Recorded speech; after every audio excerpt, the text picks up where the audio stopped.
Today's society has been built on the foundation of the fundamental belief personal greed leads to public good. Personal greed leads to public good. This has overridingly defined the very concept of success in our society. However, all the ills of today can be traced to this very belief.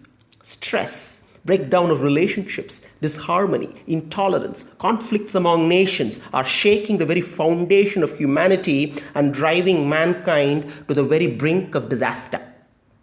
Therefore, there is a need to rethink our fundamental beliefs. There is a need for the Gita to flow into our hearts and our minds, and for Lord Krishna to orchestrate our lives.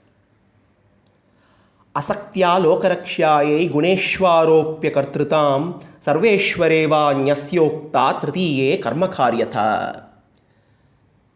This is the summary of chapter 3 of the Gita from Swami Alavandar's Gitartha Sangraha.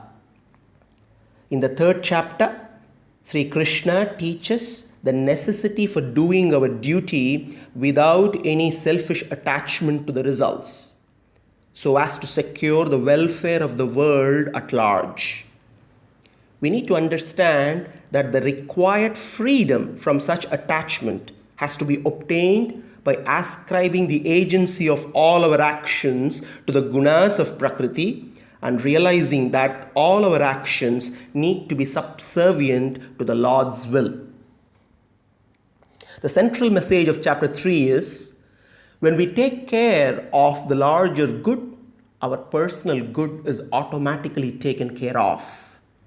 The more and more we add value to others, the more and more valuable our life becomes. None of us are useless, just that we are used less. And we all can use ourselves completely only when we start living a life that is useful to others. Once upon a time, a man was walking in the desert. He still had miles and miles to go. He spotted a hand pump. A note was stuck on the hand pump and it read, "Pour all the water you have got into this pump and pump vigorously. It will give you in return enough water to fill your bottle." The man was in a dilemma. He knew the water he was left with in his water can was not enough for him to survive the rest of the distance in the sand dunes. However, if he poured everything he had got into the pump and if nothing came off from the hand pump, he would be left with nothing. He decided to trust the note and go ahead. So he poured all that he had into the pump and vigorously started pumping as if his entire life depended on it. And of course, his life depended on it. After some nerve-wracking moments, water did gush from the pump. He not only had enough to quench his thirst, but also had enough to fill his water can. He was now certain that he would survive the distance.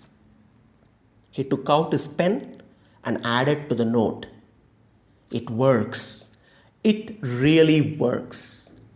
The moral of the story is, if you want everything from life, you got to first give everything you have got to life. To recap the essence of Karma Yoga is contributory, selfless work that is done towards a higher cause. Karma Yoga is living a life based on right actions, right values, and right attitude. Whatever action I do, in addition to my own benefit, more importantly, there should be benefit to others. More the benefit to others, better the quality of that action. Lesser the beneficiaries, inferior is the quality of the action. When I am the only beneficiary, I am leading a selfish life. Right actions require right values and right attitude. When we look upon the whole universe as a manifestation of God, everything becomes sacred. Every resource is God's gift to us. then we understand that every experience has the signature of the Lord. We learn to receive everything as His prasada. Just like how the doctor gives us sweet and bitter pills to take care of our physical health, the universal doctor, Bhagavan, gives us good and bad experiences for the sake of our spiritual health and growth. Practice of Karma Yoga entails implementation of 5 key principles. Principle number 1. Duty has to be performed as a dedication to the Lord. Every action is an offering to Him. Principle number 2. Happiness and peace are dependent on what I am rather than what I have. An action has to be performed with a healthy attitude. Inner growth should be more important than external rewards and external possessions. May the focus of every action be internal growth, that is purity of mind. And let external material growth come as a byproduct. When the ego or the physical body is the reference of an action, the results, happiness, power, security, etc., are all temporary. When the reference is the Atman, then the results are everlasting. Principle number 3. Duties have to be performed without any emotional dependence on external objects or people. Actions are to be performed without any desperation for preconceived results. Principle number 4. The feeling of mindness, mamakara, should be avoided completely. Desperate needs, therefore, are to become needs and eventually just preferences. That is, moving from a state where objects and people rule me and determine my peace to a state where I rule the objects and I manage my own peace. Principle number 5. Perform duty devoid of any fear, doubts, concerns and anxieties. Freedom from all kinds of mental feverishness. Towards the end of the chapter, Krishna talks about the 2 enemies to our spiritual progress, Kama and Krodha, desire and anger. The twosome actually make one formidable enemy. Even though they are two sides of the same coin. Kama, desire, when not fulfilled, turns into Krodha, anger. Therefore, desire management also takes care of anger management. Selfish desires wield the spiritual light of man.